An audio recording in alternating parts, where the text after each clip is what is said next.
Hi. Where are you gonna go? Where are those things going? His room. Oh, We went for him.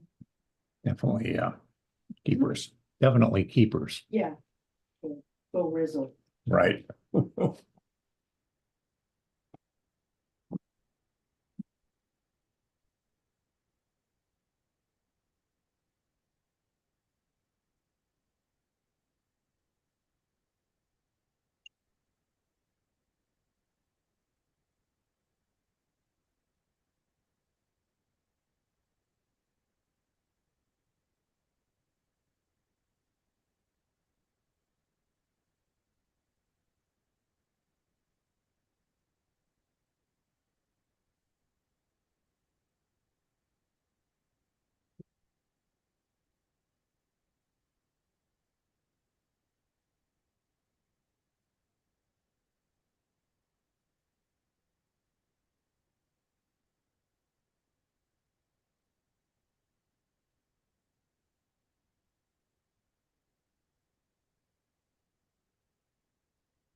A very different leadership style and experience. Yeah.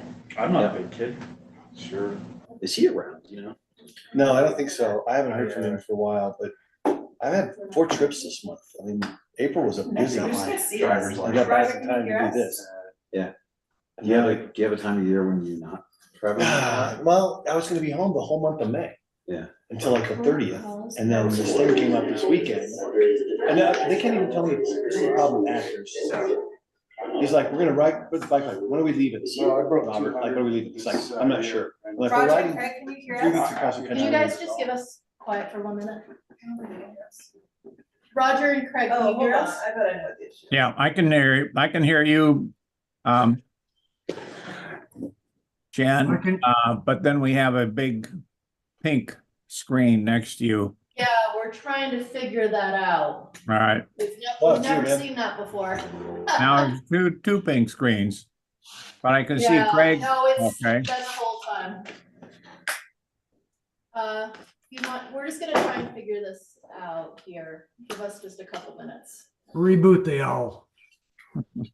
Oh, it's happened more than once already, but thank you.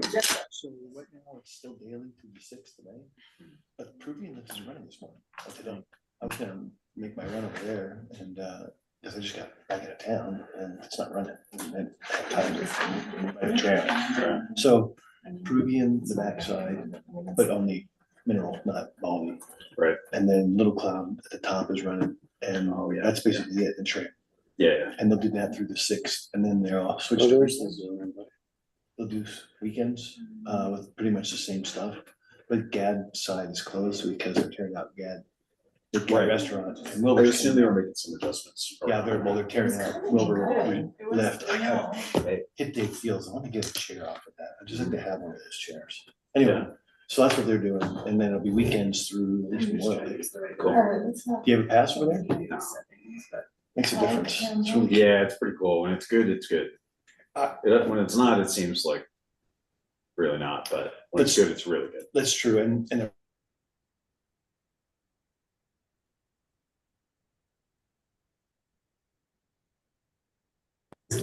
I don't even come over here. I just go to Snowbird and get on lifts and I don't wait in line. Yeah, And like. it's funny how they kind of operate sometimes until they're different.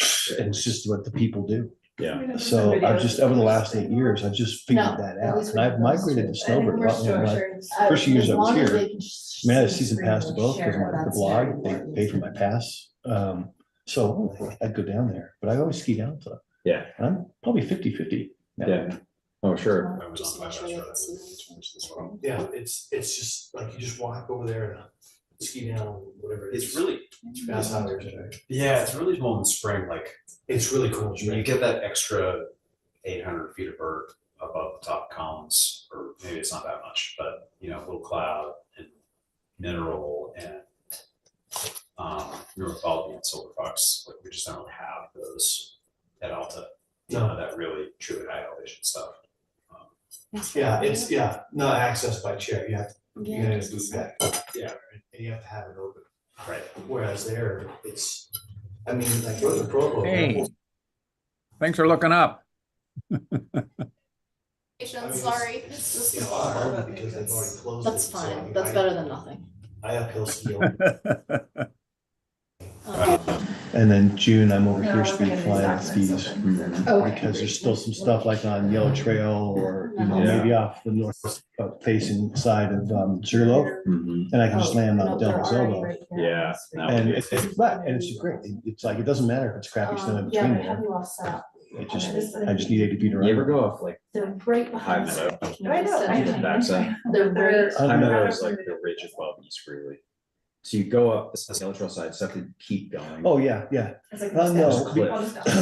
yeah, but, so on the front side, along the traverse towards High Wrestler, that side? No, I mean like onto the backside, like radiation shoots Oh. or Eddie side note or I've something. thought about that because there's enough of an angle Yeah, it's that you steep. can get the wing up and inflated before you drop off that cliff. My problem is, it's a speed issue. I've looked at that a bunch, like if you can walk over from Gunsight and like that where the rope, that fixed rope is. Yeah. You're talking about that little slope there and you can drop Yeah, down there. Yeah, it's more obvious. complicated. The way they do it, I mean, that's one of the kind of protection routes. So like, you know, if it's going off and they're only doing enough protection to move snowcats around during a big storm cycle, it's like go up, step up Yellow Trail like you were going to the backside. You keep going up and you throw shots onto the backside from there. Okay, And then you actually use that rope to get down.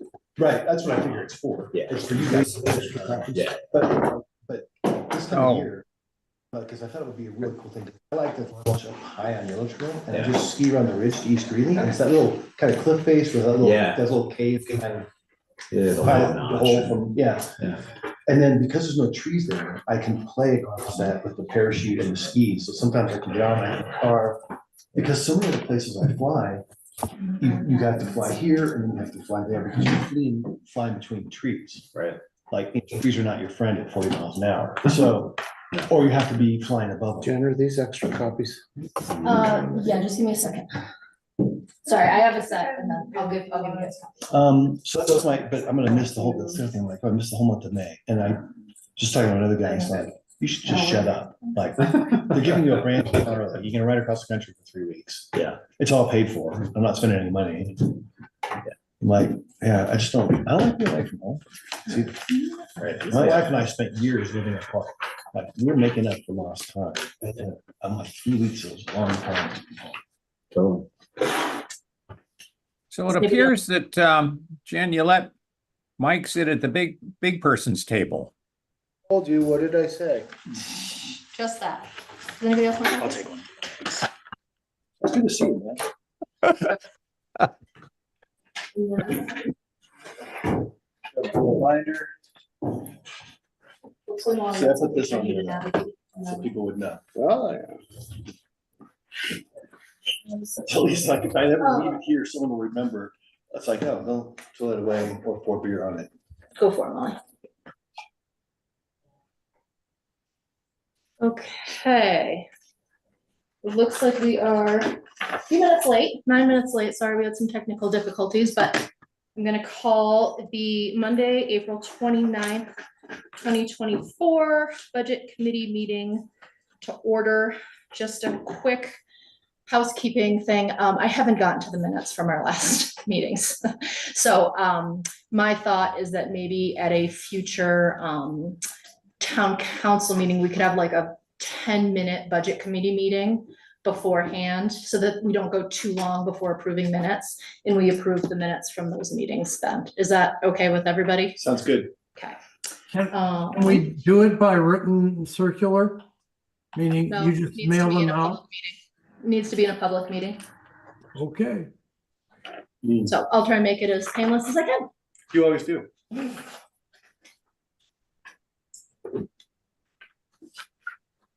Okay, Molly, if you want to share the presentation piece first. So I sent out a presentation with the materials last week. Chris and I have made some updates to it. So it's gonna be very similar to that. We haven't taken anything away, we've just added and tried to make it better. So we're gonna use this one. And Is the one that's on the web, the most current one? It is not. No, we Oh, haven't okay. updated it that, yeah. Okay. I figured we would do it after the meet, well, let's just do it after the meeting.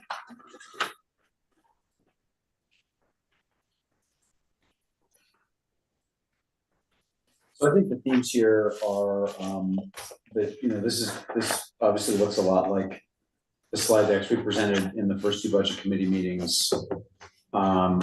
We consider this kind of a dress rehearsal for presenting the budget to town council. I think we're gonna have, a few additional different kinds of information to present along with this, with a proposed tentative budget. But, we've just kind of been iterating and refining as we go along. And that's why these slides look similar to what we've been presenting in the last couple of meetings. We did make a couple updates, like to the projects plan sheet that I know that Chris is looking at in the handout there, and elsewhere in the deck. So I think we initially thought we'd have fewer slides than last meeting, but we wound up with more slides. So we'll be really interested in your input on whether this is the right presentation, whether it's the right budget to present to the council, and whether it's the right presentation in terms of content and the highlights, the key messages, and so forth. Chris, if I might, I think the slides are very good. I actually think they're very digestible. Of course, I'm always have lots of comments, so I made comments on almost every slide or every other slide in a written form, sent them back to you, but they're very picky. I don't think there's anything that I need to ask about here other than calling out what we talked about at our last staff meeting, which is are your estimates for the town shuttle accurate given what UTA, how might they change if UTA actually does what they talked about, last week? And then the only other comment that I think maybe is useful here is someplace in here Jen's got doesn't include the 135 in wage corrections. I didn't really understand that, meaning if you know what the number is, why isn't it in there? Can we talk about those as we work through the slides, Craig? Well, yeah, like I said, I don't think you want to hear my comments on every slide, but well, so we've had a lot of helpful dialogue in the meetings, after the meetings. You and I have had a couple of one-on-one phone calls that have been super helpful. I think a lot of what we've discussed is about the way we put together budgets and do like medium-term financial planning. And so maybe we can come to that stuff at the end of the meeting today and talk about how much of it to incorporate in the presentation of the tentative budget to the council next week. And we'll talk more about it, but we are, the council meeting is Wednesday, May 8th, so that's what we're shooting for. We're shooting for a council meeting Wednesday, May 8th, and we're also shooting to get a packet out to the council like on Thursday, basically. So that's to some extent the pencils down date for having a tentative budget finalized. Yeah, and maybe Chris, you and I need to sit down and so I can look at what Craig's comments or whatever the best mechanism for that is. Craig actually did provide some comments via email. Okay. Just on the slides. So like at 10, quarter till 2. So Was they're I consistent with yes. Oh, they're okay. consistent with Okay. A lot of what we've already been talking about. So Okay. I read through them and it's nothing, out of the ordinary and nothing new. So Okay. it's all good stuff. Okay. For sure. Okay. So I don't think there's much more to say about this slide. This is what we've been looking at the last 2 meetings. The property tax figure has been corrected to show that we don't lose revenue. We just budget to receive the same revenue, and then the property tax rate presumably goes down as values go up. The one thing I did add to this slide, though, is I did add another column, the Yeah. FY 25% of budget. I just thought that'd be a really helpful percent to have. So that is new. That column there. Yeah, I think it's a useful column.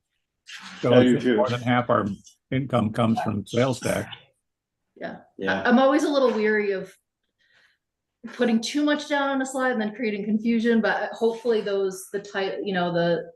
titles up at the top of those columns help you understand what each column represents, and maybe I could order them differently, but that's kind of what I settled on, so hopefully you guys can follow that easy enough. And I think it provides context, it allows you to properly prioritize, as we talk Yeah. about strategic decisions, which is what budgeting is. Yeah, 53% is like, that's it, that's, everything else falls behind that. Can't do much can't do much without that. Yeah. And I think a lot of the changes on the following slides, you'll see to illustrate those kinds of percentages, those kind of strategic representations, so. And these are some Roger Burke responsive, hopefully some Mayor Burke responsive pie charts to show you revenue to the various funds. and just Very- I just want to point out that this is the combined fund revenue. So again, Right. this is, because we have some other slides where we're just focused on the general fund, but this is water, sewer, capital projects, and general fund all combined. So I just want to be super clear on that. So the percentages basically reflect the percentages that appeared on the last slide, right? In that new column. Yes. You know, it's just odd to me to label an income amount town services when I see what it is, various grants and so forth. But you know, these town services to me sounds like an expense, but you know. Yeah, it could be fees for town services or something. I mean, I think that's maybe just how it comes out of the general ledger. Right? No, that was just a title that Craig and I, when we were Yeah, coming up right. with categories, so we can rename that. Yeah, fees for town services. But they're not all Not fees. That's why we didn't label it that way. Yeah. So we were trying to be more general in the title.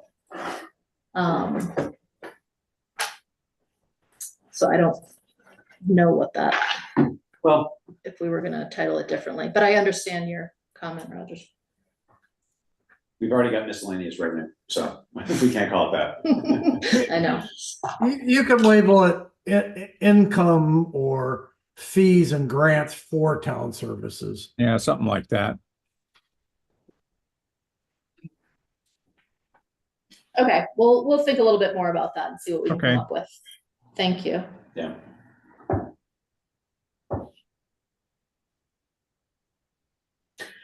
I don't have anything more to Yeah, point out on this don't page. I just, either. I think this will be helpful presentation material, you know, and I guess I agree. as you guys articulated when you asked for this to come out with the accompanying the budget, this is kind of to help you digest it. I guess, I will just pause and appreciate that, 3.6 million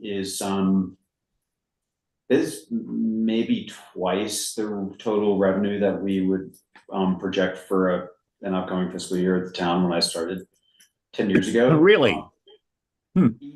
Yeah. But that's what, 10 years ago? Yeah, it is 10 years ago. But the numbers are growing, and I think that reflects a lot of things. But anyway. Well, it's an important thing. Yeah. I think we have a lot more expensive things coming in our future than we have had in the past. Back to the Future. Well, that's actually an interesting statistic because if it's about 10 years ago and it's roughly budget double, that means that our annual growth rate has been around 7% per year. Right. Which I don't know off the top of my head what COLA is, but my guess is that's at least double and maybe more than that what COLA is. So the good news is our income is rising much faster than the general increases in inflation. Yeah, it's pretty stable at 3.5. And, It you know, made it something. another thing is I suspect that we are providing more services than we did 10 years ago, Yeah. at least. At least, Yeah, in, maybe not the portfolio hasn't grown, but, the volume of work has grown. right. Okay, Mel? Cool.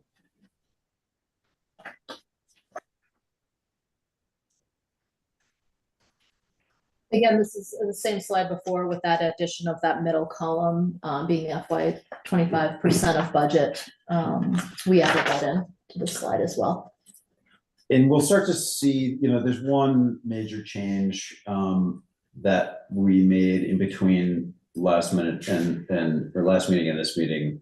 And that is on the plan to hire a 5th deputy. So you probably read it second enough to see that we've changed plans for that. So you will start to see that reflected in these expense slides coming up. It's not in this slide. It's just annotated. It is. It's under the, It's not in the difference, but it's in the FY 25 budget. I mean, the Marshall's Department budget is gonna change according to, the number of folks we're gonna pay. yeah, so you removed that from this, and that's the 86,330.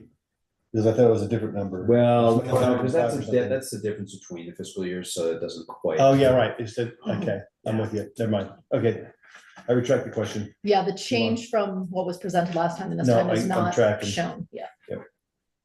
So, what did you call it, Chris? A Roger Burke chart that, you had on the last one? Might do that for this too and just lump all the little stuff together. And it comes with a couple celestial references. Okay. To truly be a Roger Mayor Burke yeah. slide, it would have an astrophysical, Yeah, an astrological symbol. sure. Yeah, is there a way to illustrate this graphically? I mean, I think we do a pie chart for, I suppose.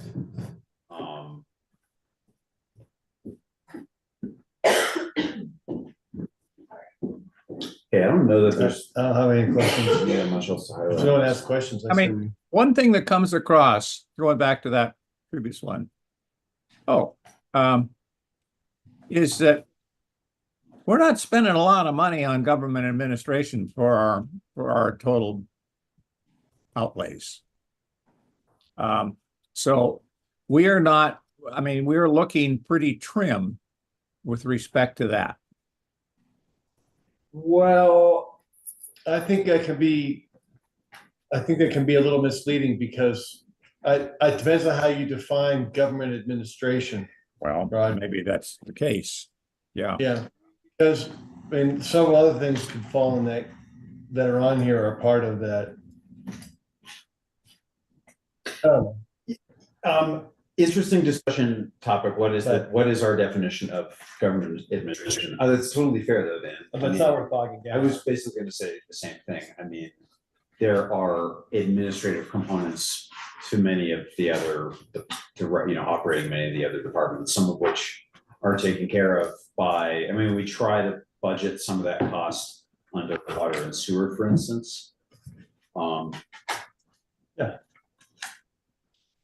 that's the first time anybody said that, I think, about the town of Alton administration, so I appreciate it, yeah. Yeah, I don't think we bogged down on it, but I think it's a cool observation. And I do, I think we're not, bloated.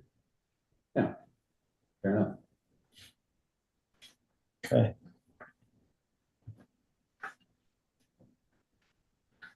Yes, hit that button, our dear friend, Let me know. There we go. right, which is this pictographic. Oh, there it is.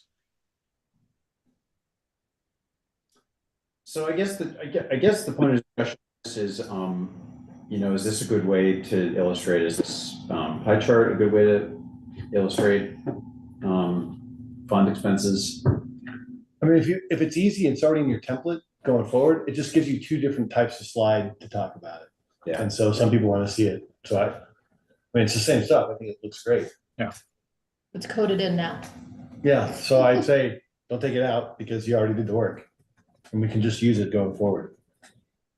But I think we're, looking at everything we talked about, which is on that, I'm looking at the previous slide because this isn't in our handout. I don't have any questions relative to last month. You guys? Okay, cool. No. Well, the questions that I always get when I look at those things are, all right, we've got what are the causes of the variance for the big numbers? But I think that's on the next slide, most of it. Save us, Molly. So this is just the general fund revenue. So previous slides were regarding combined, and now we're just focusing strictly on general fund. So it's a similar information. But sales tax So makes up it's- an even larger Yeah. share. of it. Exactly, yeah, that's one of the big points. Of what we got going on. Yeah, I think it was, And that's not really ever in peril for us unless the ski resort shuts down. As a town, that's, Yeah, we so sales tax is distributed under state law based on a formula that's part point of sale and part population. Okay. So and the weighting of that formula changed a few years ago. We had a hold harmless against our population dropping so low that there's a floor. it's a below resident which our population, not occupancy population. It's not service population, yeah, it's resident population, or census population, so. Okay, you're right, census. not like that, Right. So Okay. we had a hold harmless. I mean, if it was based on the population, we would get any much sales tax revenue at all. And we've had a hold harmless for a long time. It expired. We worked with the president of the Senate at the time, who was our state senator, to pass a bill to extend that hold harmless or basically remove the sunset. So we're always held harmless.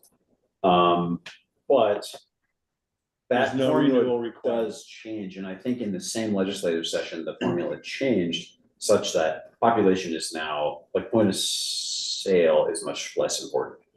Population is now much more important. So which is a long way of saying that the state law that defines how sales, because energy is higher than the town collects sales tax, it comes back to the town. So depending on how those formulas to redistribute work out, it could change. But for the most part, really our biggest risk is, probably more related to the concentrated seasonal nature of our economy. Because I think that's actually really important, because in my mind, and I don't mean to slow us down here, but I look at the long-term strategic health of the town, where 64% of our revenues coming from this entity. I'm actually glad I asked that question, because as we go forward, our legislative body should pay close attention to that, and I think from the mayor's position, if we ever get wind of a potential change, we gotta be on top of that before it's a grenade. Yeah, and those kinds of things, anytime that kind of stuff happens in a given legislative session, it is top of the fold, big news. It's the League of Cities and Towns primary topic in that given legislative session. It comes up, and we would. Yeah, we're not the only town. No, Sure. we're not the only resort community that has that problem where we generate, disproportionately higher amount of sales tax revenue than we have census residents. So Yeah. Park City will have an army of lobbyists on their own to fight that change. If we were to be subject to it, so. We're cooler than they are, though, so we'll have more influence. Indeed we are. The one caveat, though, is when the legislature puts something in there, counties are the first class, that's where we get usually more negatively impacted because we're the only one Right.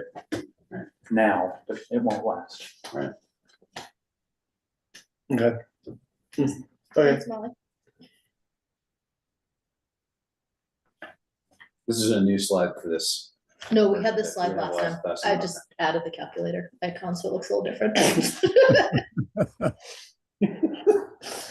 And I underlined some things, but no, we presented this last time. So our projection doesn't change much, and that's largely a function of our projection methodology, right, Jen?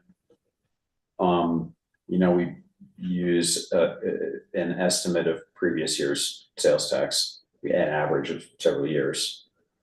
Well, what I actually did is No, you addressed took this last last time. year's, I just kept it last year's budgeted Yeah, amount, right.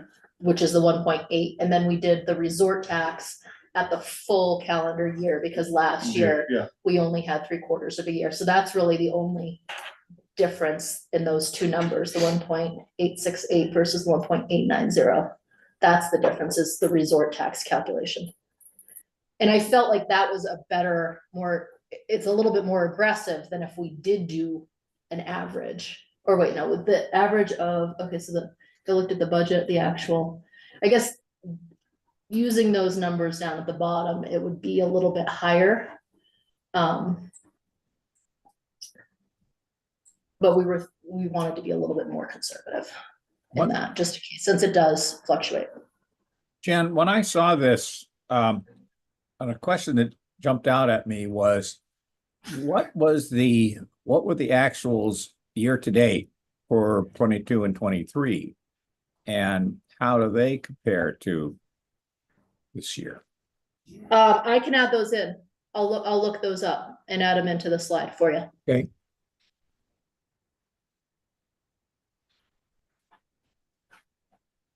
But, I mean, Yeah. one point I think should make here is that given the statements, at least by Mike Bond, about sales are up and so forth, that our draft, our estimated sales tax is very likely to be under what the actual will be. But I think it's safe if something does happen. Oh, yeah. Right? Why you budget conservative? Right. Well, the sales tax is in, it's over. I don't know what that means. No, I mean, all the sales tax that we're gonna get for fiscal 24 has already been paid. No, we have not No. received it all because there's a 2-month delay. No, I don't mean that we got it. I meant the county or whoever collects it got it. It's still trickling in. That's why there's a delay, Is a it? 2-month delay. Yeah, Right. so it's, I mean, in theory, the ski area is closed, right? But there's still processing and reporting Right. happening. I mean, the credit cards have been swiped, but Yeah. if that's what you mean, but Yeah. right, it takes a fair amount of time to get from your bank account to the town of Alta general fund checking Yeah. account, so. But the credit cards have already been swiped. For 24, yes. Correct. But Yeah. Jenna and Roger, I want to go back, sort of back to your comment, Roger. I think last time I talked about maybe we should start using trend analysis as opposed to, being overly conservative or using even average of the last 3 years. For me, I think the buffer should be in, what we're reserving that is above the annual expense rate. And we've got a pretty good buffer there. I think the better we can get at doing the actual projections, the better our long-term financial plan is going to be. So when we put buffers in, it makes it hard to figure out how good we are at the actual projections. Is what I'm saying making sense? Yeah. Yeah, I think that's something we go around and around about every year. And when to sort of take the leap and decide we don't need to be as cautious as we've been historically it's not obvious to me. And I would need some assistance from you, Craig, or someone else in how to determine that. I don't know that I know the math to figuring that out. Yeah, we can do that. That's not hard. Okay, It's the On the miracle upside. of Excel. It's all embedded. Yeah, oh, I'm sure it's in Excel, yeah. Just gonna say the upside is even if we budget low, anything over just gets put into the capital reserve anyway, so unless there's some eminent program need, seems like this is a pretty reasonable approach, but I mean, it's always better to have, you know, more accurate numbers when you're in a tight budget, but because we have that luxury of having that overage to be able to put into the capital reserve, it's just bonus. Yeah, I think we'd be in a different situation if we had more complex, more substantial, more complex short-term needs, capital needs, or short-term needs to grow the staff, the workforce. And it does raise the question of, like, you know, we have a very high sales tax rate. Do we need it all? Because look, so absent. Yes. Right, well, yes, I know. I know, we just, I think the expectation is growing. We all know the expectation is growing, just to refine those projections. Sure. So that we know at what pace we need to be collecting it. So I think it's a matter of translation and articulation, and if there's some other projection methodology that would be bold yet accurate and empowering, then yeah, we could talk about it. Yeah. Okay.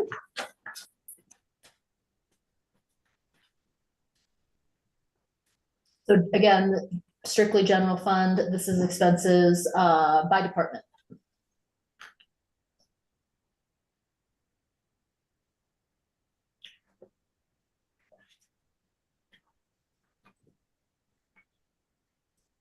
This is a busy pie chart.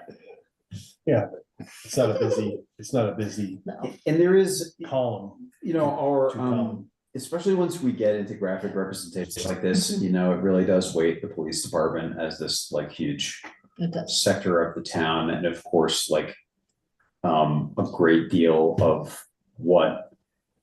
the other more colorful, smaller pie slices are associated with the administrative program.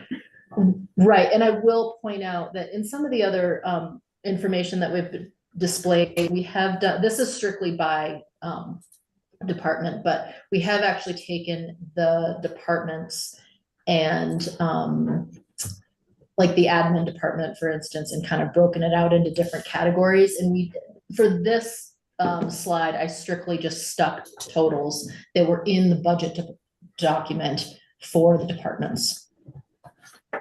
What's the transfers out of general fund represent? Is that the? So that could be well, it could be a number of things. It could be the capital projects fund transfer out. It could be a transfer out to say like the post-employment fund. We have a couple other things that we could transfer out to.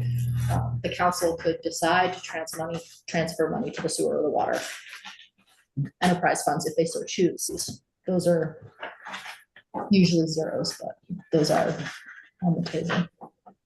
Situations. Chris Colley, indeed, something like this does make very clear that, you know, on the order of half our expenses are for the police department. Are you suggesting that there's a some sort of downside to that message?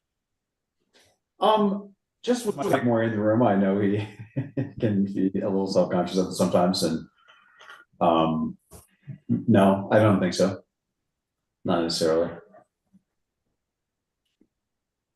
It's a natural number, Yeah. you know, Yeah. we're a 24-hour, you know, Yeah. 365-day operation, you know, as compared to other aspects of the town, which, you know, are operating a third less, you know, 2/3 less time. Yeah. I mean, one way to look at it is we do a lot of police department work in this town to the benefit of the residents and guests. Yeah, that's 2/3 the FTEs. I mean, Yeah. Well, the language that was used earlier, which I thought was good language, is a lot of our stuff is a function of our service population. And other things are only are really a function of our town population, you know, more of our permanent residents. So things like the post office and, you know, some of the recycling programs and things like that. But the bulk of this is actually a function of our service population. And that might be good stuff to sort of separate if you're really worried that they might change the sales tax formula disadvantageously for us. It would be good to be able to have those numbers and be able to present them quickly. By service population, what do you mean, Craig? I mean, the guests, you know, it's our transient population that's coming in and guests as opposed to our census population. Yeah. Okay. You know, and to follow up on that, the fact that we're spending half of our expenses on police department and we get half our expenses from sales tax, which is really, you know, these two are related. Yeah, that was a drift. Got it. That was a drift. All right. The 228 residents would need a police department, whether or not we had 7,000 skiers per day. Right. Skier went out, but Or not. But the transportation and the police department and even arguably a big chunk of like the court costs, those things, I think the bulk of that is for our, you know, our transient or our service population. Yeah. Keeping the peace. Harmony and peacekeeping. Well, you know, I just want to comment that a lot of police department related costs actually occur over on the town office side of things. We don't have our own HR section. We don't have our own payroll section. We don't have our own section. So we rely on, you know, the town staff for all of those things. Yeah. Well, which is to say, if we allocated those all to police department, that section of the pie would even be larger. That's right. Yeah, well, and you know, if our fire service wasn't from a, you know, direct taxing entity, you know, there'd be, you know, two halves of this pie. Come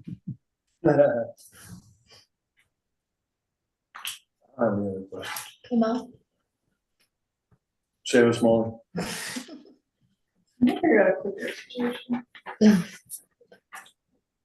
So, yeah, we had a similar slide last time. Yeah.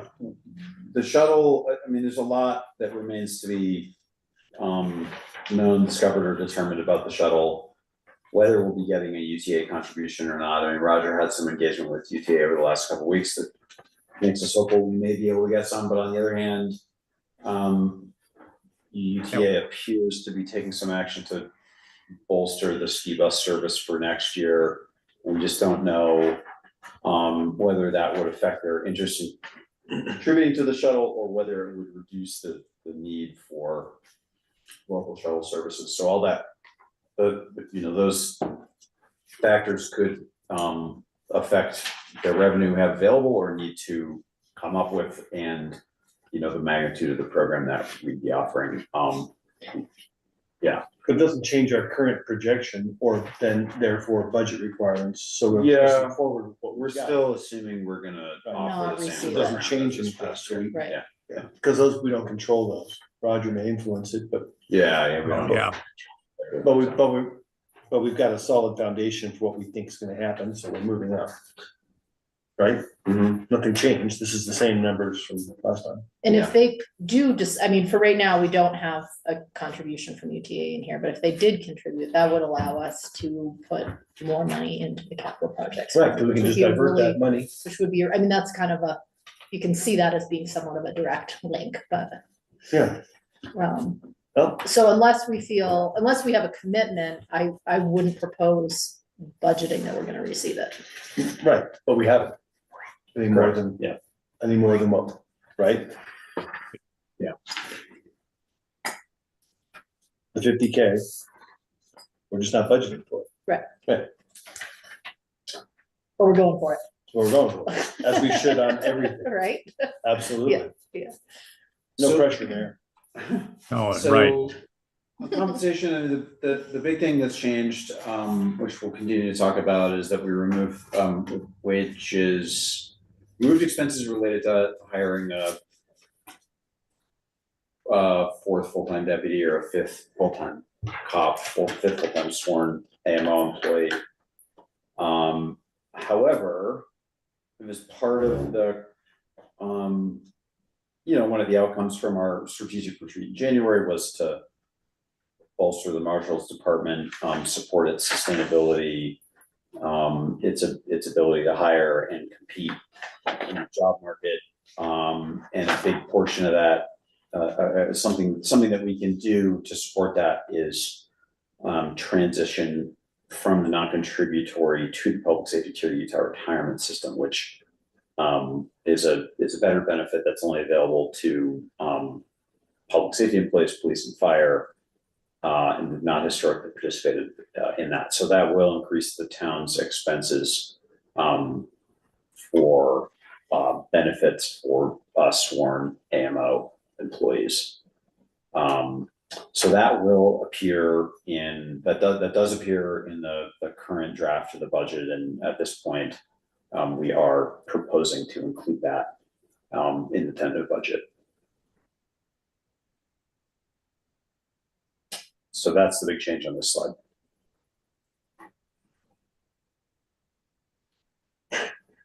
That is a nice. Calculator. Right, Jen? Yep, I reused it. And this is a new slide, yes.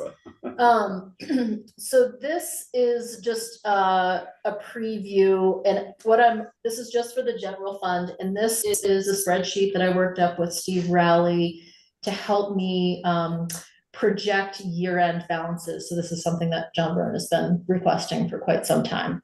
And so I've given you all the detail here. It's so this is my projection right now based on the last adopted budget. What I will probably do is spend a little bit more time, because this is budgeted numbers and then there's actuals. And so the next time I present one of these, I might just say how realistic is it going to be for us to like actually execute all these things. And maybe it's the same as the budgeted numbers, but it probably is going to be a little different.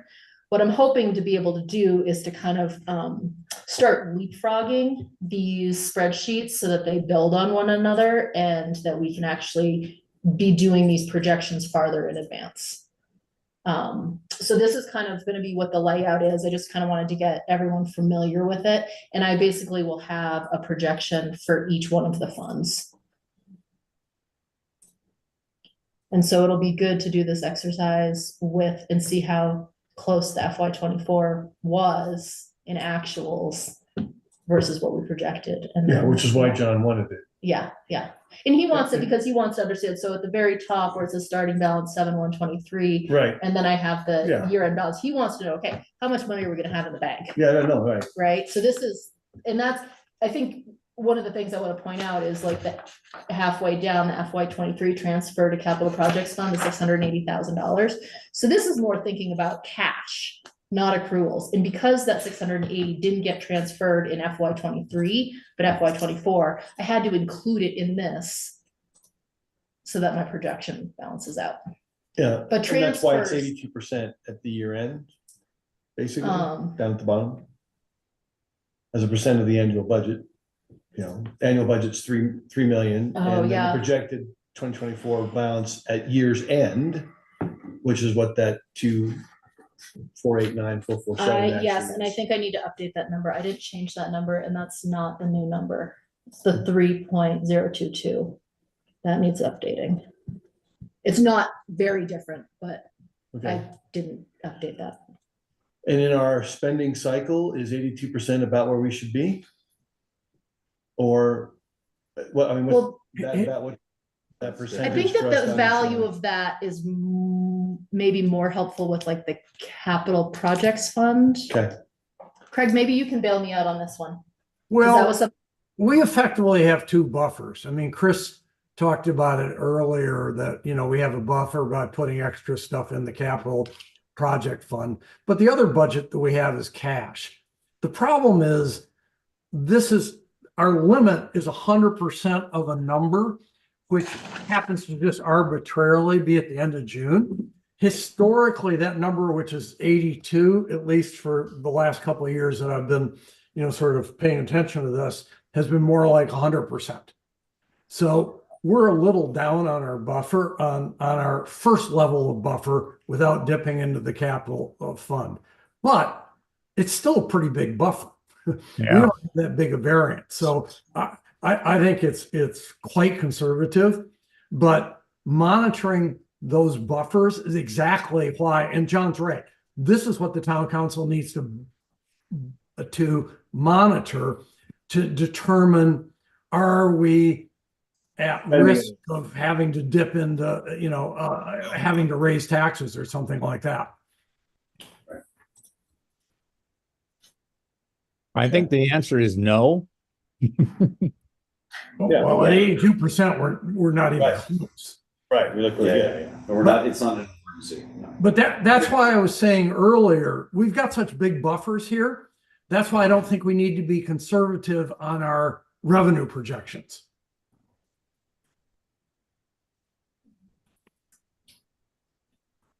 Well, For the general rule, I'd be conservative on revenue projections, I think. But Well, I'm how also about for probably the this least year? experienced person in this room. So, Dan would you apply that general rule this year where we're essentially have all the credit cards have been run? Well, that's always the case, though. I mean, the revenue the town collects is generated at the point of sale by the end of April, and dribs and drabs over the summer, but, I think it seems, this is not scientific, but it seems like the summer numbers have actually been going up. we got up a little bit, yeah. Yeah. You would think, I mean, there are more cash registers operating, I think. we got a year round. Yeah, Yeah. now we got 2 hotels that operate in the summertime. Yeah. I guess the question, Craig, would be, okay, let's pretend for a second we went ahead and had a more aggressive budget projection methodology. What would we do with that additional funding? Like, what other programs or services, or where would you direct that if we were being less Certainly conservative? could, that's the thing. The answer to that is some of the stuff that I wrote earlier, not last time, but I think the time before that, where I said, in my recommendation here is that we start focusing on what I'll call a medium-term financing plan. And in order to have a medium-term financing plan, what we have to do is start projecting our revenues and particularly our expenses. I think we're facing a big bulge in capital expenditures because we're at the end of our useful depreciation timeline on a lot of stuff. So I think what's going to happen is that we're going to end up, most likely, we may end up actually doing a bond or something like that. So it's not so much about where do we put the money, it's about what kind of medium-term financing plan do we need, and do we anticipate having to do a bond financing because we have these huge capital replacement things all in a fairly short period of time. Did that make sense to you, Chris?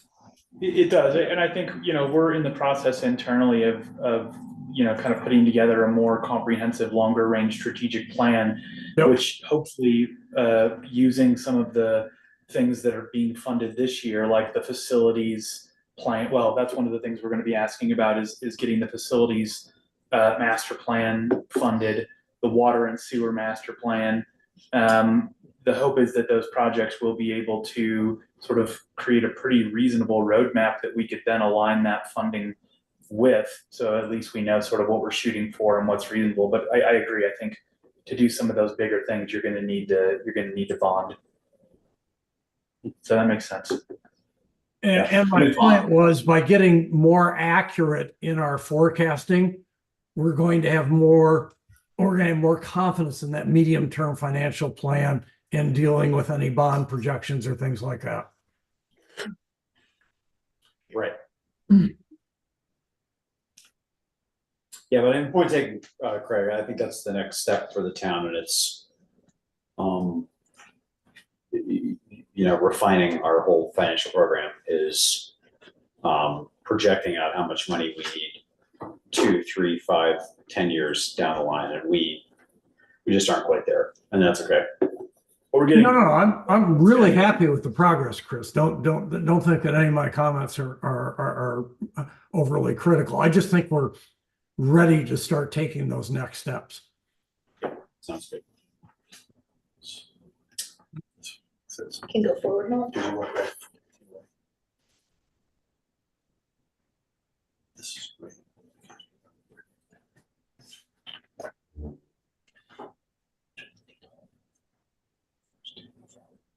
don't think we have big changes on this slide.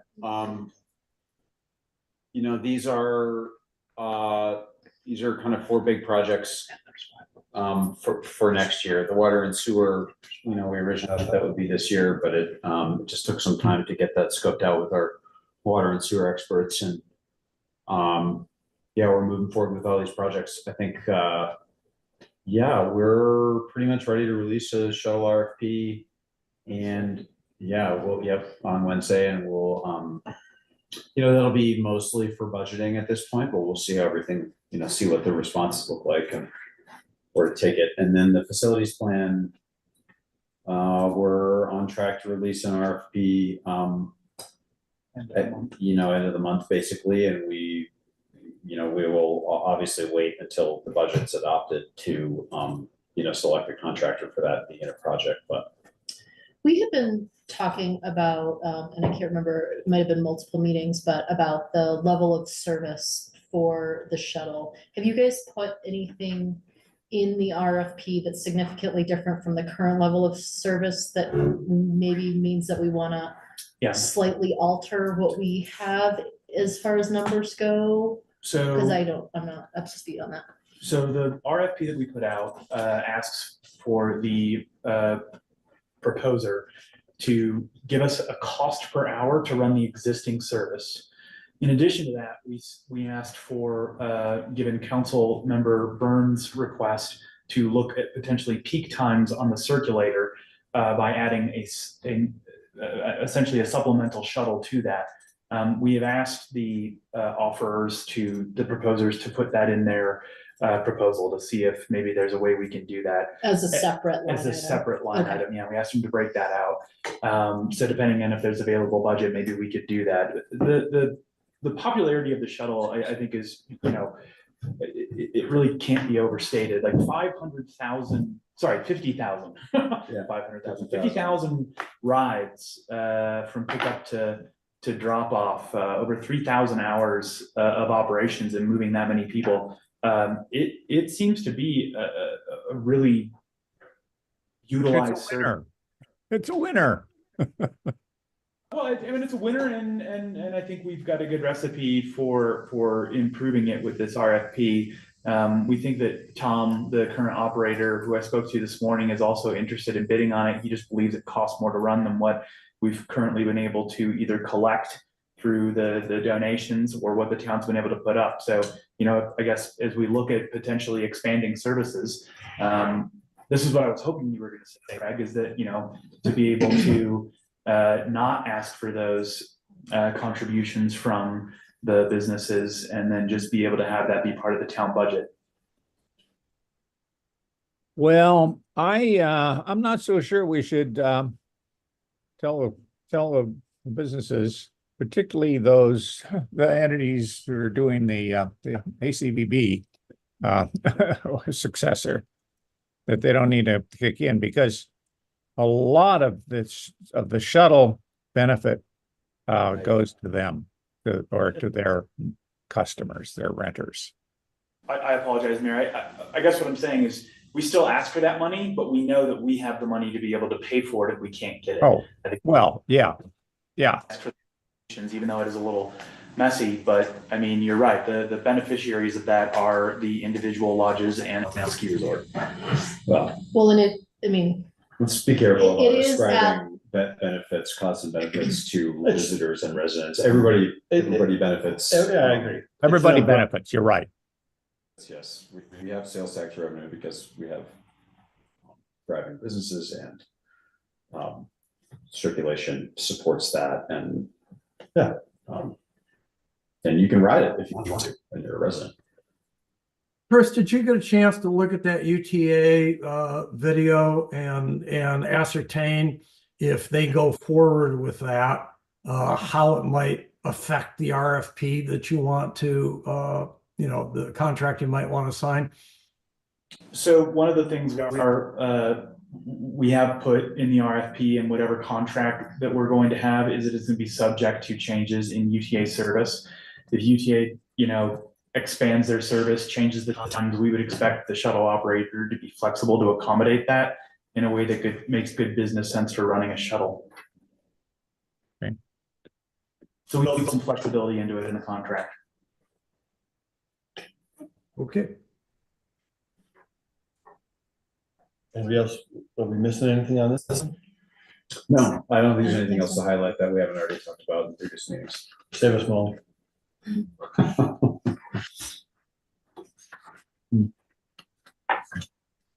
don't know if it was the last meeting, Dan, when you described cost per square foot construction costs It was. in Alta, yeah.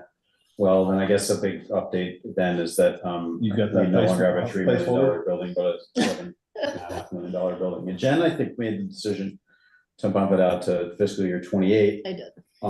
Which on one hand, it certainly would be easy to think of that as, too soon to be realistic. However, I just want to, the best possible timeline could be that we do facilities master plan. It is done in time to know what fiscal year 26, we have a $75,000 project to do in other communities, like an architectural feasibility study on a new facility, whichever one that is. And assuming that both of those projects are done in time to inform the upcoming year's budget process. And the outcome of that second project is just, brilliantly well adopted, and we decide we're in shape financially to go ahead and build a building, then maybe we could do it in 2027. And by build a building, I don't mean build a building. We start the process. Do a design build contract. But we'll see. It's probably safer to assume that 2028 is the earliest we could do that. Yeah, I think it's a good place to hold it. I think you made a wise decision to put it there, because it also puts pressure on ourselves to take action, to keep moving it forward. Because it's close enough that you're like, this is a technical military term. Holy shit, we should pay attention to this thing. And so we start working that process, what buildings do we need, and then which one's most important, and then that's that building. Right. And one big milestone that we have in there is we're gonna have an election. Hopefully that is not a big factor because we've done all of the planning and whatnot, but And mayoral I election, just- but also like another council. Yeah. election, There's right? two council Fantastic. seats. yeah, so I mean, that has affected us in the past in our planning. It always can, but I think Yeah. we just have to plan as best we can, and democracy goes down its circuitous route, Is that on a future slide? I think we already passed it. I thought we were gonna talk about it. Oh, a slide about water projects? Oh, Yeah. yeah, I guess do Oh, we have one of those in this No, we presentation? don't. Yeah, well, we have We have just the the, first slide on project. oh, no, we do. Sorry, it's right after this one. yeah. Oh, it is after. Okay. But Yeah, it's, yeah, cool. Yeah, it's actually it's the one with the map overhead, the satellite imagery. anything current. Well, we don't have this. Do we have this in this presentation? We do not, it's No, separate. I was- it's in the attachments. It's in the, Maybe when we yeah. get to that. Chris Yeah. can just speak a Yeah. little bit. I don't think we should let Chris speak. Okay, I concur. I think we said what we needed to on this one, and I was hoping that we were gonna go through the 4 Funds, funds anyways, yeah. Yeah. let's do that. I think we just have a couple more slides on this.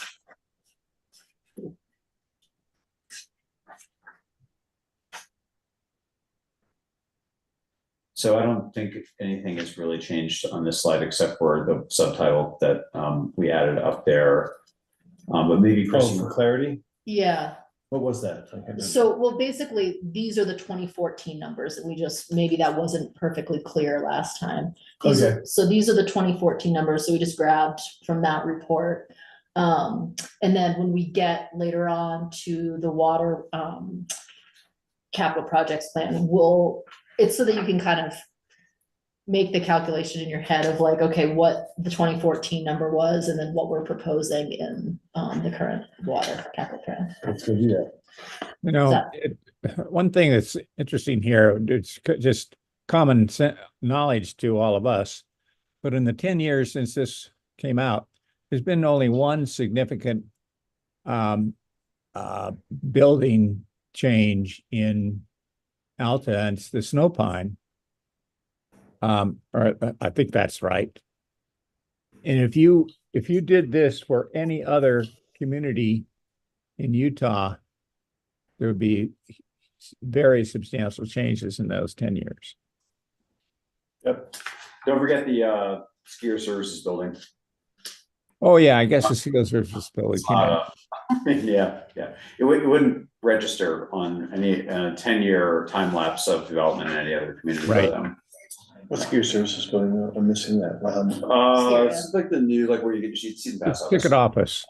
Yeah, Did we change that? Yeah. Well, the scary did, yeah.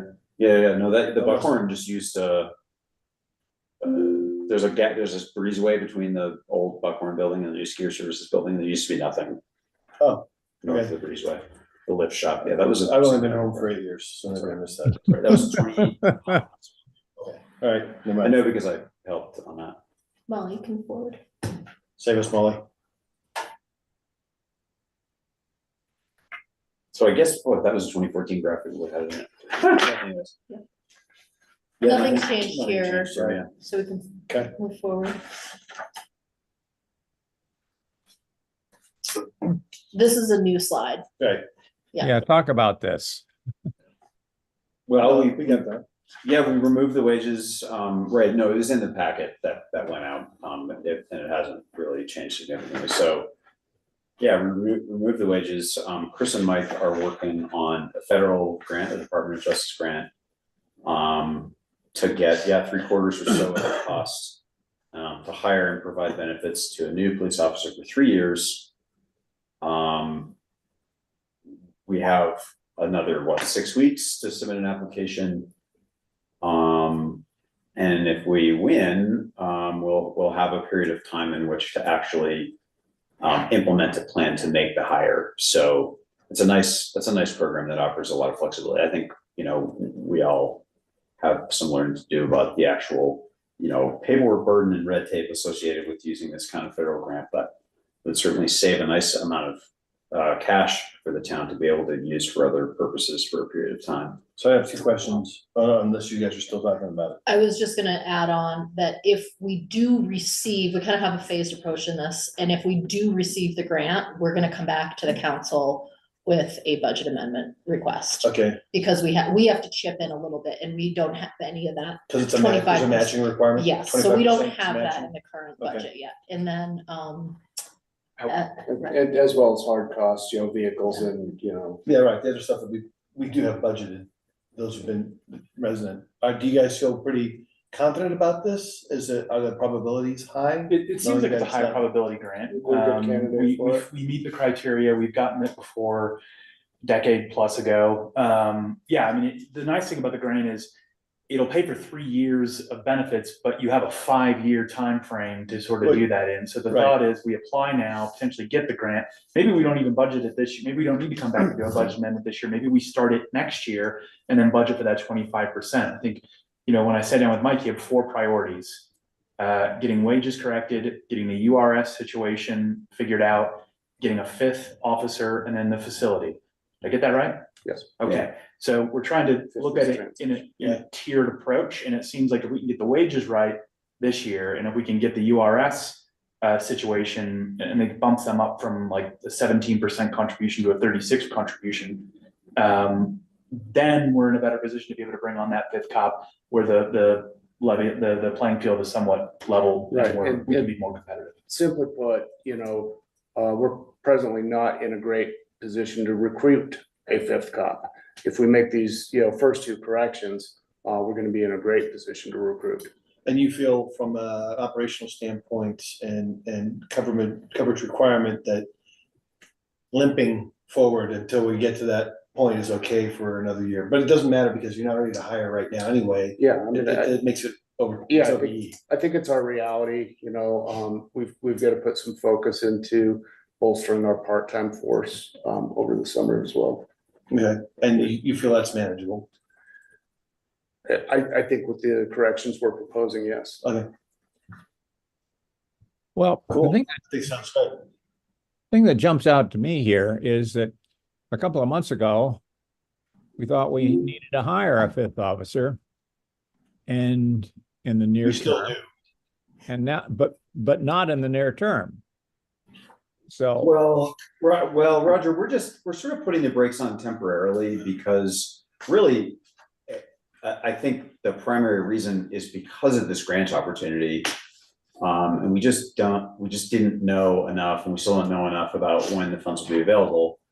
And there's some work that needs to be done, like now that the ski season's over, we're gonna be done with the heavy lifting on the budget here pretty soon. Just some work that needs to be done to program out the hiring of that fifth officer. We weren't gonna be ready to do it on July 1st. So with this opportunity for, a significant amount of our startup costs to be covered, not the startup costs, but ongoing costs for 3 years, we figured just hold off until we know when it's actually going to be realistic to have someone on the payroll. But my perspective on this though, Roger, just to add to that, when I look at this from a 24-hour operation standpoint is the cost and burden that go along with the delay are really gonna be borne by Mike.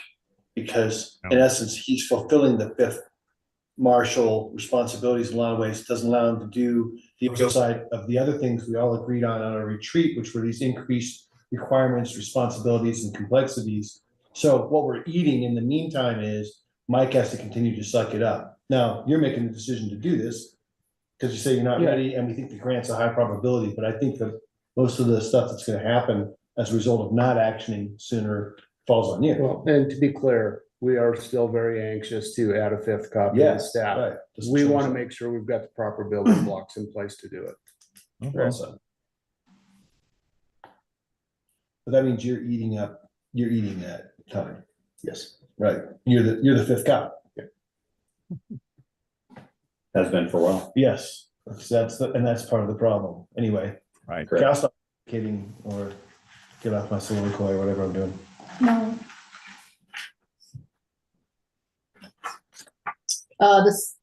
I'm sorry, I know, I was just gonna say, well, we're gonna change it pretty soon, but I probably can do it. Okay, let's sit down, let's sit. This slide has not changed, so we'll take questions. I don't have any. I think we covered this. Adequately. Yeah, Well, hang on. That was my question I raised at the outset. Go back. You've got that thing about the 135. What? Go to the next we're one. not gonna let you see it, Craig. You're just gonna have to. Well, I know it from memory, guys. You've got the comment in there, it does not include the 135 and wage corrections. A, what does that mean? And if we know what it is, why don't we just include it? Why didn't I include it? Because Yeah. I was trying to include as close as we could like for likes. And that correction was built upon for like 3 Okay. years. It wasn't, so to me. Jen, I got it. So it's your language that confused me. What you're Oh, talking okay. about is it includes paying people the proper overtime, next year, but it doesn't include the one-time effectively, the one-time expense that we had to correct back stuff. That is correct. Okay, I'll try to send you some better language on that. Okay, that'd be great, thanks. Water and sewer funds, those have not changed. Nice. Any questions from anybody on those or? I think Craig had some comments on this slide Okay, in his email to me. Craig, I don't know if you want to speak to those. I can. A, I think it's a little overly complicated, and B, meaning I think there's a lot of stuff in there that is more about how you calculate the numbers, as opposed to what I think the city council actually needs to know, which is more, all right, what was the average, what's the average bill going to be broken out the ways you have between commercial and residential last year and next year, and what's the increase in that? And so I go straight to the rate increase line item there of 13 versus 11. But what I didn't understand is the 5.16 versus 430, which is more like a 20% increase. So that's specifically for the overage rate. And so you're asking me why I kept that at 20%? well, A, why is the overage rate increase more than the normal rate increase? Because the cost of water at the overage rate is still less than, I believe, I don't think we've hit the threshold, still less than it is for if it's part of just your rate. And so one of the things when the council equalized, it used to be that residential and commercial users were not paying the same amount of water. And we corrected that a couple years ago. And when we did that, we realized that there was going to be an adjustment period for the commercial businesses, which were going to be more likely to have overages than the residential. And so we kind of wanted to ease them into the system. And so we basically, I guess we're subsidized, I don't know if that's the right word, but we didn't charge as much for the overage. And at that point, the council said, well, let's just build that up over time. Okay, so you're saying that was part of a decision we made earlier to effectively not implement the increase in the overage rate that we did in the other rates all at one time because we thought it was too big a shock. Yes, and so we should look at that again for sure. And maybe we want to have it would be nice to know what the target is. I don't have that on this slide. Yeah. It was just confusing to me was the point, Jen. Okay. I'll see if I can work on that. We were gonna talk about water changes to our water project projections when we got to that slide with the map on it, but I think the conversation went in another direction. Do you want to speak to that? Sure, We're still on water and sewer. Sure, just one small change. The last time we spoke to you, we were waiting to hear back from Alta Ski Lifts on whether or not they would be, please go ahead. I was just gonna say, we have a slide on the projects. On the water projects? Yes. Yeah. Oh, I thought we didn't. Well, it's not a slide in this, but it's in the, Oh, right we have here. a whole nother- we have two more documents. Right. We have the budget and we have this. Okay. It just might be helpful, Yeah, but, yeah, and okay. we are Sounds- pretty sounds- much, we can go there. Directly there. Unless Chris wanted to say anything on this. No, let's talk about this at the end. Okay. Yeah, let's, I think that sounds good. Go on to the capital There's project. Okay, something I we'll wanted- start with water. There's something I wanted to say about this. It's just odd that the ECUs went down by 1.25, which is essentially one residence. Did some building go away or what happened? No, they went up. Oh, you're right. We increased, we had a new. Yeah. I got it.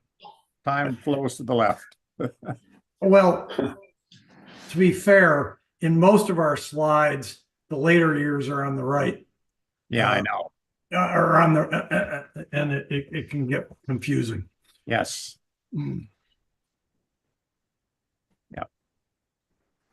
Well, time spent in Hong Kong can do that to you. Chris, this might help you. Sure, yeah, so just briefly, last time we were talking to you, we gave you an update that we were waiting on from Alta Ski Lifts on a potential project where we could take advantage of them opening up the trench along the tow rope. We received confirmation from them last week that they are not going to do that this summer. They're going to do that next summer. So that 750,000 looks like it was actually bumped out to the appropriate year. Okay. And now the possible consideration of doing a different project or not this summer would be a little bit trickier, but I think our preference would be to allow the water and sewer master planning process to go forward so that we can have a very educated sort of, long-term direction on where we need to be prioritizing capital investment in water and sewer in a risk-based methodology that we're waiting to get out of these consultants. So I still think when we have the opportunity to partner with the ski lift, that we should do that, because there are some economies of scale by letting them do. We may even be able to pay them to actually do some of the work. So we're opportunistic and we're looking for those times when we can save money. But the initial thought that we were gonna need to make an aggressive push to have that happen this summer has faded. And that contract's getting awarded on the 28th of May. For the study. Yeah, right. No, I mean, the contract for the study, which is gonna inform this, so we could actually be in running. Yeah, it's timing's potentially great, but we assume that if we're gonna do a project next summer, we probably need to be, potentially, I don't know when we need to be sourcing materials and lining up outside contractors, but it's almost definitely before the beginning of the ski season. Yeah, but I mean, to me, this is your guys' responsibility, from us looking at Yes, you, right, you yeah. guys. If you're identifying as a problem, we're looking to you to actually also identify a solution. We're going to be using those consultants as our guide to provide us with that direction. So Yeah, that way- and that's why, to me, I think it's important that that's getting awarded here next month. Yeah. I think a lot of The those study projects being on awarded. there, they're gonna have to happen at some point anyways, right? Like, I mean, and not much has changed since 2014. The same, need for additional fire flows, and the only way to do that is to loop certain elements of the existing infrastructure. So I don't expect that it'll change that much. Maybe there'll be some new things that we get out of this, but our real goal is to get a prioritized list of what has to happen first. And then what's the ongoing maintenance cost to keep that system as intact as possible. I think waiting on that one, I think if we would have had to make a big push to make that happen, I think we would have, to take advantage of the trench being open, but now that they're not going to, we have a little bit of breathing room to do it a little bit. I agree. more. But I think it's really important that since that's coming in May, I think that'll be a great thing to bring to the entire town council. It's not a budget issue at that point. It's okay, what's the town gonna do? And I think we can start talking about that in June then. Yeah, I mean, I think Having some conversation. And I don't think they'll be able to, I mean, they won't start till July 1 most Shit. likely, so we won't have that information until probably, That's right. I'm sorry. Thanksgiving next year, which still has plenty of runway to be able to plan for whatever project goes into 26, summer of 26. So the one question I had looking at this was the difference between, so far, we've spent 435 on the water. And our budget was 605, so $180,000 difference. But we're only carrying over effectively 85 till next year. Are we under budgeting for the carryover stuff that didn't get done? Or was the Peruvian West Water line mostly done and it just came in a lot less than we expected?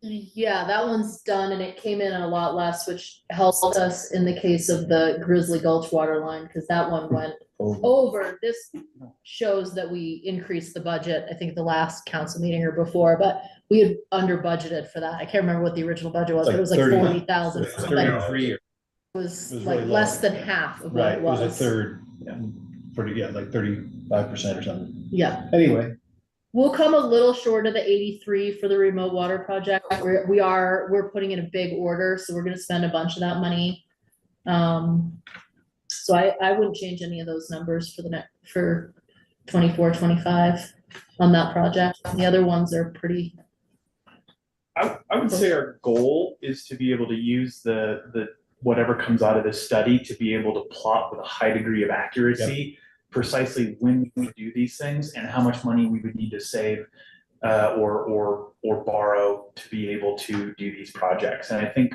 I mean, do I hear you correctly, Craig, that you're saying that the only amount left over is 85,000? Well, he's looking at that F below, the tabulation. But I don't think that's what's left in the account. No, the account, this has nothing to do with the money in the account. This was just, really all I was saying is you had a lot more budget this year than it looks like we're actually going to spend. Are you sure you don't need more next year, even if the $750,000 project is moved out a year? That's what I was trying to ask.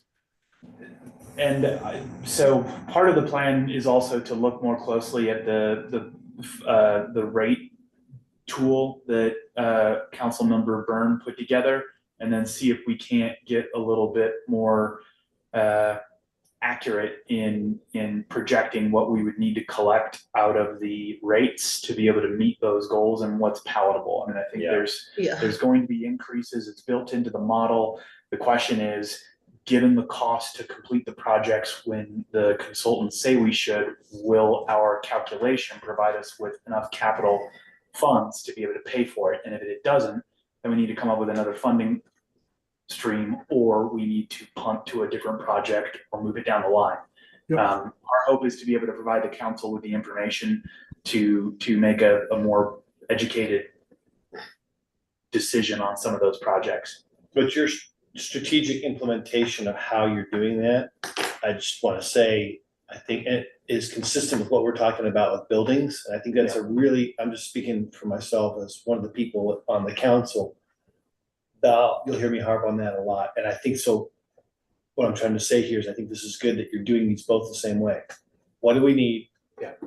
And then what do those each cost, and what's the prioritization, which was where the elected officials come in and are representing the entire town to say, yes, this is what we're gonna prioritize first. And And I our think role this is, is working well here, what you laid. yeah, and our role is to give you the best information to be able to Yeah, make of those course. educated guesses, right? And that's what we see we don't have, that we're trying to get, to be able to come back and present in future meetings, the best approach, or at least a recommended approach. But even having that 750,000 Albion to Wildcat Loop at 26, it's in the right spot at the moment, I think. And that number is also complicated, right? Because Right, depending it's not- on how they open it up. It has no fidelity, not really.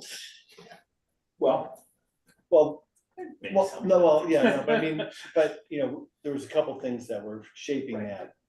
And they're still in flux now. Okay, and I like the reordering of this worked out well, because that's what we agreed last time. oops. Sewer fund.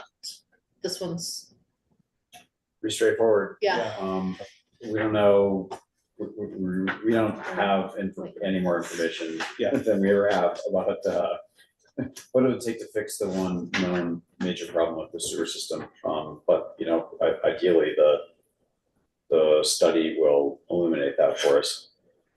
And that study, one more time, that study's coming, that's the. Sam. Yeah, it's on May 28th. Same consultant. Yeah. Yeah. Is that Keith? No, it'd be an engineer. Okay, all right, cool. any questions about sewer fund? No. Let's go back up to general fund. Or capital, sorry, projects.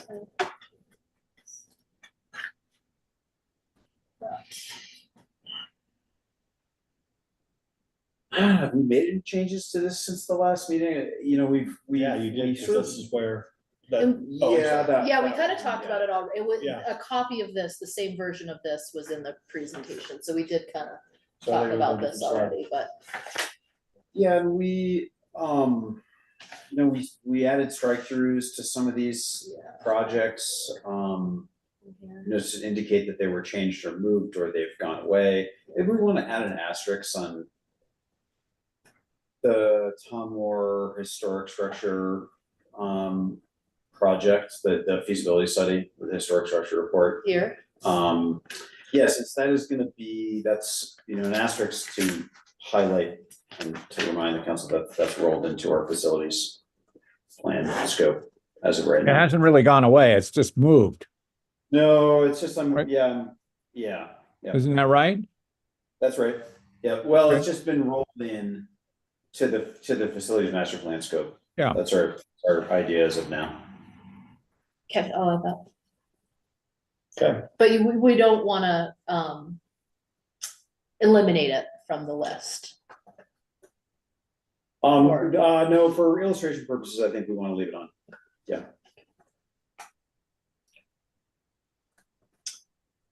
Unless we want to go through, like, if anybody has any I can pull up the actual budget documents. This one? Yeah, if you have questions, I mean, I don't wanna force every, we did go through this pretty detailed last time. The changes that we've discussed have been reflected in this, but I wanna give the budget committee the opportunity to ask You questions. shouldn't if look they at me have because them. I'm the wrong person to ask. You're that, the one because that's I'm sitting gonna- here. I'm gonna say, I have no questions on this thing and I don't wanna go through it. Okay. Yeah. I have no problem being concise. It's not one of my shortcomings. I have many others. Craig or Roger, do you have any comments, or is there anything I can do regarding like the actual budget document? Not on the actual budget document, but I do like the addition of the strike throughs that you put, because it makes it really clearly, oh, we're not doing this project this year, but we're moving it out in time. The other thing that you might want to add on this stuff is an asterisk if an actual project is complete. Because the questions I was asking before about, well, it looks like you're under budgeting for next year, was because I didn't realize that like the Peruvian thing was all complete. But anyway, think about that. I'll see if I can, Because Figures. I'm used to projects, you know, we've projected that we're going to finish a project in a year and we get about halfway done and then we kick over the residual to the next year. right. Yeah, I'll see what I can do on that. You still waiting on some bills for the new cop truck? Like, roll out? The, Never mind. I don't know that we are actually. I think we need to go We're, back like, reasonably under budget on a few projects. Anyway, the point is, I like the strikeouts. I think that slide is much easier to read now.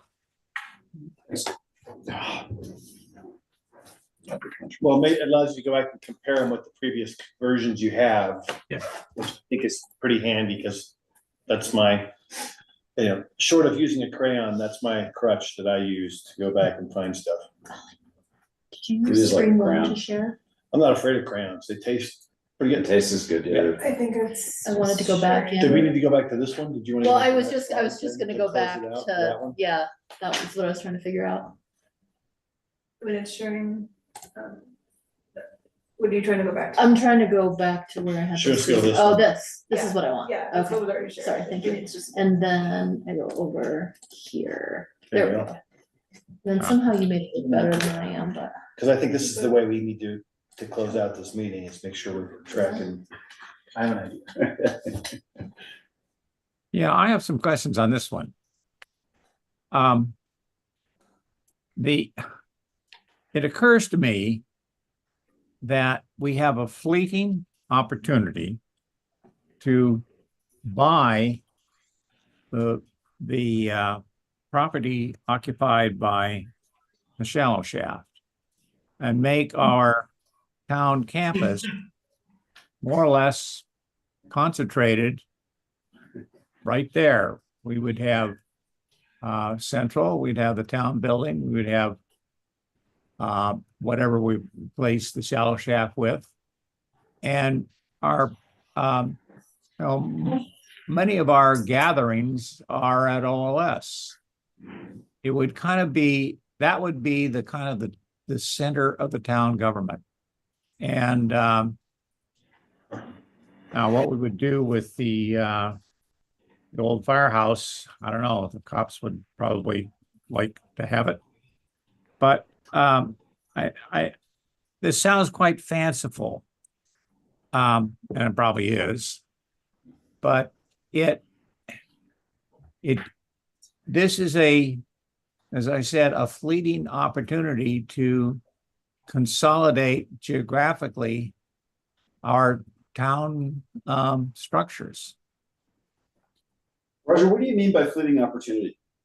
Well, once the Shallow Shaft levels their building and goes into building their townhouses or whatever they're calling it, they have some euphemism for their townhouses. I want to talk about this like outside the context of a public meeting. Okay, Yeah, I mean, unless there is like an offer on the table or something like that. Yeah, It's just like a pretty private thing. I don't know if the budget committee can go into a closed meeting. Yeah, Yeah, But I think it's outside the scope of what we're talking Yeah. about, Mayor. I mean, for our meeting here. all right. I that's- described it as a crazy idea. Hang I don't on. think I don't know that it's a crazy idea. I actually don't, I think I'm not gonna say anything else. And I think it was a really great thing to introduce.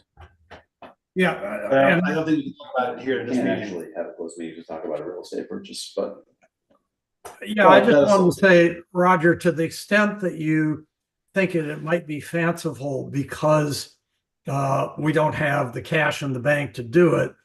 That's why I raised this issue of a medium-term finance plan and potentially a bond issue. I do think it's very consistent with the way the town is behaving, which is when opportunistic opportunities come up, we piggyback on, we take advantage of them, and there may be an opportunity to do something here. yeah, fair enough. But back to our question slide, do we have anything on that that's outstanding, or Chrissy, do you have? something else you wanna share? I think, you know, the sum of some comments that were made in the April council meeting and our last budget committee meeting is that we're not gonna propose raising revenue next year. So I think the version of this packet that we sent out last week, you know, asked if we were gonna propose revenue, and I think we're all in agreement that we're not ready to do that for this year, and I think that's fine, so. But we did add a little bit of material up here. You know, to point out that we're projecting $7.5 million project in fiscal year 28 to replace a building. And we've currently got 1.2 million in the capital fund. So, and I think we're looking at budgeting $115,000 capital fund transfer for this year and 200,000 next year. So,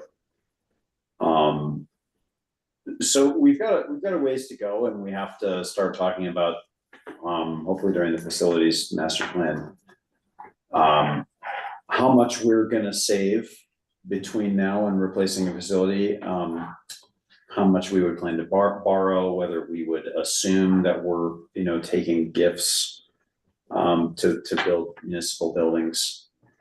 And again, hopefully we'll get some more information about that and nail down some strategies in the facilities plan.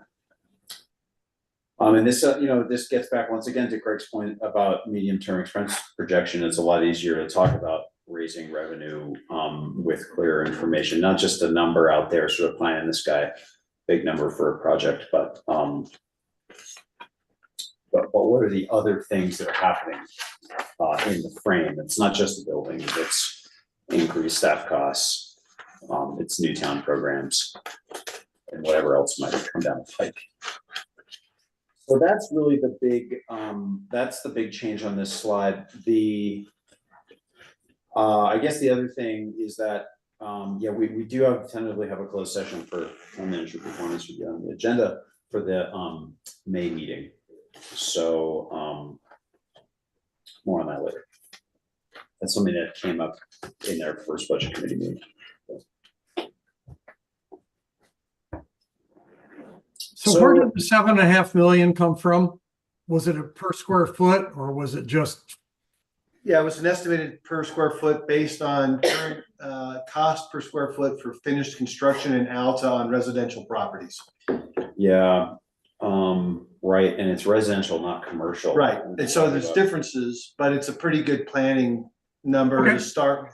With. And I felt it was a superior number to what we were using before, which I didn't think reflected reality. It was so short.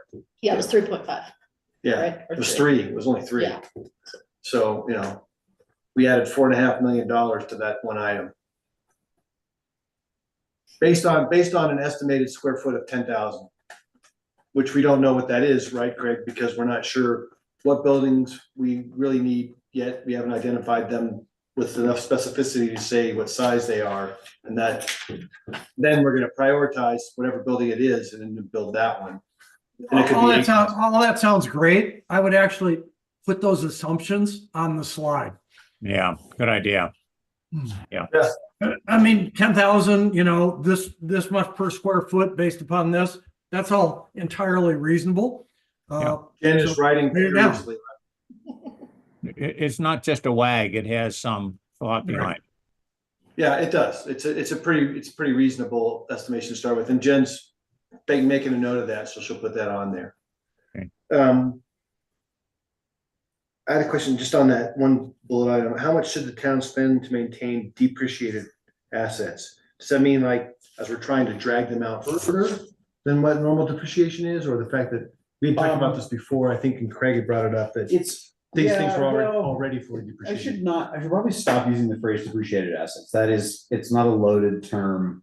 Really all we mean is what's the dollar amount for a project that we should do on this building? And this building is depreciated, we're pretty sure, and it has a fixed clause. Are we gonna do a $50,000 project to change the pitch of the roof over the post office, for instance? Well, we struck that one through. We did, yes, that's part of the reason why we just went ahead and struck that through. I mean, we don't really have, Chris met with a contractor to come up with an estimate and. He tells me every Monday he's gonna give me a bid. Yeah, Every you know, Monday. so, I mean, if it comes back and it's cheap, then maybe we would do it. And the reason to do that, by the way, would be so that we don't have to pay people to shovel the roof off, so the snow just slides like, you know.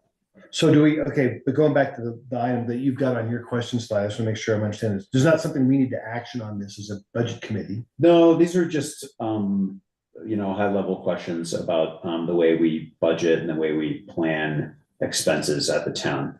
What are we gonna spend our money on, given that we have facilities that we assume, we're gonna start replacing one by one? Okay, That then in makes that sense. case, I don't have a question because I Okay. think we're starting that process. Yes, we are. Yep. And budget for large capital funds rely on sales tax or under projection. I mean, we sort of have talked about that. Am I missing something? Or like Craig or Roger, with you guys more experience with this, am I missing something there? Or, because if not, we should strike these two items from this next budget meeting. Yeah, I'll ask the same question. I don't think we wanna, we probably wanna refine these open-ended questions for the council and just present a budget. Yeah, I think it would serve you to leave them not as ambiguous, Right. because otherwise you're inviting a lot of dialogue that may not actually produce anything, and I'm always averse to that. Chris, if you read my comments, they're very similar to some of the stuff that Dan is saying, and I'll go stronger. I think what you need to do where you've got questions in some of these cases, just say, this is what you assumed, and here's why you assumed it. Mhm. Mhm. It's not a Makes sense. defense, it's an explanation. I don't have any other questions. I'm good. So,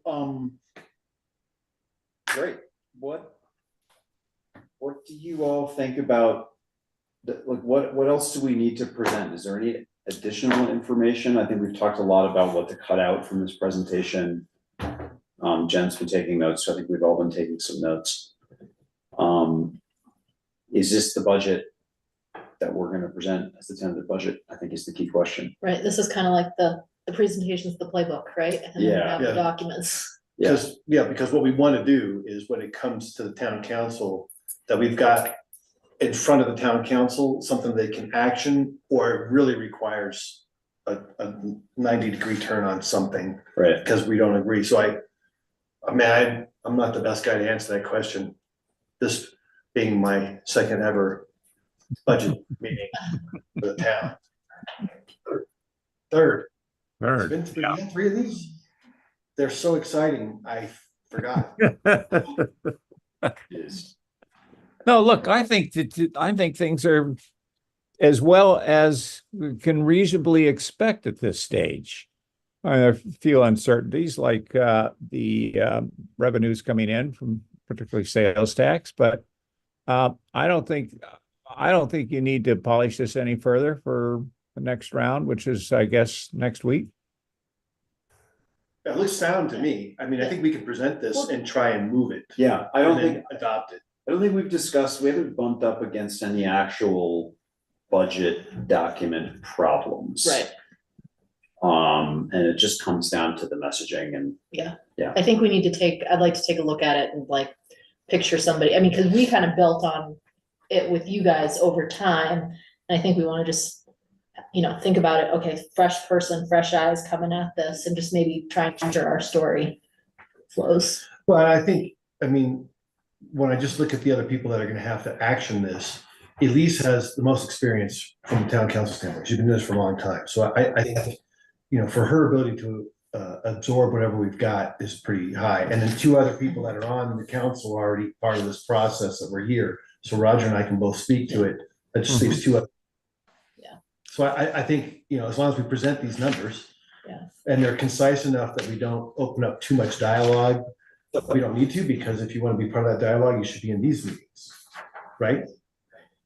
So we're here to put this thing forward. I think you put these numbers down and we action them, or we don't, which means we have a problem. If we can't adopt it next week, we have a problem. And I don't think we have a problem. Well, if we can adopt a tentative budget, so what happens, so we adopt a tentative budget in May. Yeah, they will have to and we- adopt something. They Yeah, would we have, have if to they adopt didn't the agree with budget. it, they would have to change a number or something, but you are required to adopt something. Yeah, and, I like the sound of that. yeah, and I do too. it does is we sort of begin the public process about the budget, so. We adopt a tentative budget and, the constituents are sort of on notice that this is the town's proposed budget for next year. And then we have this period of time for the constituents to consider it and think about contacting their council members or coming to the public hearing and making a comment, or, writing us a comment on the website. And That's right. and the council can also have second thoughts, and that certainly happens sometimes. And but this is sort of us, putting our pencils down and putting it out there for everyone to consider. But the great news is, these are all the people that were elected by the town. Yes. And they have the authority to take that action. And then if citizens who can comment on it, but if they're not happy, they have to come back and elect other people or run themselves. Right. There you go. Right. Understanding of No, democracy. I think you guys have done a great job of working this. I'm Great. impressed. Like, you guys have crushed it. Crushed it. You close the meeting. I'll second. Probably All in question. favor? Aye. Yeah. Oh, yeah. Thanks, Steve. Good to talk to you. Yep. Bye. Thank you. Roger, when are you back? Looks like the weather is not such until Saturday that we can fly, which reminds me of Molly. You and I have a date on Wednesday, which I think is probably better done in person than on Zoom. Next Wednesday? That having to do with the website discussion. Yeah, I know you rescheduled it, but I thought you scheduled it out. Say that So- again? I thought we scheduled that. Did we stop recording? Yeah, I thought we scheduled till 9:30 on Wednesday, May 1st. Yeah, the meeting's That's closed. when it The meeting's was, over. and then you reschedule it away from there. What? Yeah, I'm gonna have to move it into the next week. Because Molly hasn't ended that part of it. You guys should talk on I'll the call phone. you later. That's a Okay, good call. all right. See ya. Bye.